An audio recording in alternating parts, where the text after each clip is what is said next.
Hallo miteinander. Ich bin Detlef.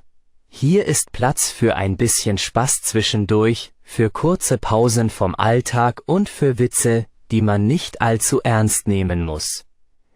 In meiner Witzkiste gibt es immer wieder 3 kleine Witze pro Video.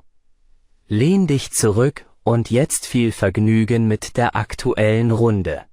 Treffen sich 3 Freunde und streiten sich, wer wohl der Faulste sei.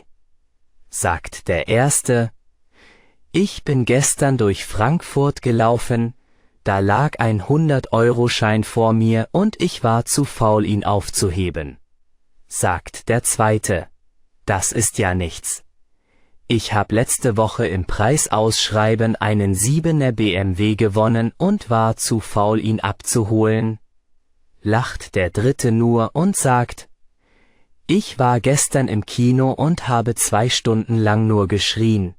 Die anderen: Was ist daran denn faul?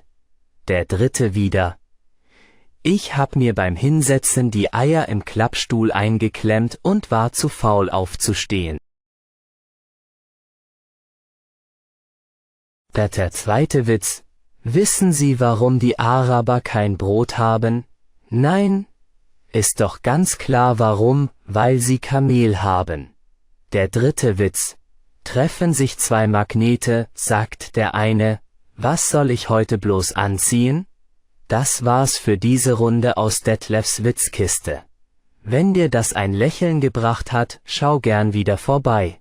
Bis zum nächsten Mal und bleib entspannt.